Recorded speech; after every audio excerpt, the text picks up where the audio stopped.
Le réalisme des tenues, le réalisme des répliques et du coup le réalisme des parties, le réalisme des parties en fait de manière générale.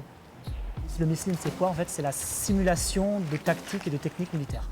C'est-à-dire voilà, on est au sein d'une même équipe, donc d'une équipe, d'une escouade, on est en communication radio, on utilise les gestes militaires, les communications militaires, les déplacements militaires. Voilà, le but en fait du jeu, c'est de coller le plus possible à la réalité.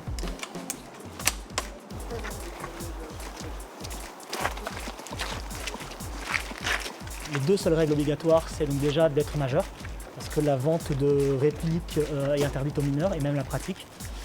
Et le port de lunettes voilà, de protection est obligatoire. Il y a vraiment de tous les milieux sociaux, il y a du simple employé au grand patron. Et on se retrouve sur une pratique, un sport commun, une pratique commune. Et majoritairement masculin, parce que là du coup on est entre guillemets de grands gamins, littéralement on joue à la guéguerre. Alors, exudoir au stress, au train quotidien, etc. oui.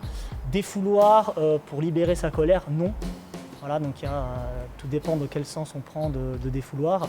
C'est une activité sportive intense, quand même, parce que voilà, c'est le principe du réalisme. Voilà, c'est un équipement qui colle justement le plus à la simulation militaire possible, ce qu'on appelle du coup le Mislim. Et donc du coup, c'est des parties qui peuvent durer jusqu'à 5, 6, 7 heures dans une journée. Et à la fin de la journée, voilà, on sent vraiment un effort physique plus intense que lorsqu'on pratique du foot, du hand, du volley, n'importe quel autre sport. Donc un exudoir au stress, oui, parce que voilà, justement, on court, on rampe, c'est quelque chose de très vivant, très convivial. Voilà, c'est encore relativement méconnu. Mais c'est une communauté vraiment fermée de joueurs, tout le monde se connaît, tout le monde se respecte. Donc c'est vraiment basé sur le fair play, c'est un sport qui est basé sur le fair play, parce que des billes de 6 mm à plus de 10 mètres, on ne sent pas et des fois on n'entend même pas l'impact. Donc du coup c'est réservé vraiment, c'est le joueur qui se fait toucher, qui se déclare lui-même out. Voilà, personne n'est tué, quand on est out, c'est-à-dire quand on est touché par une bille, on est déclaré out. En fonction du scénario, on revient en fonction d'un temps donné ou en fonction du scénario. Mais voilà, personne ne meurt.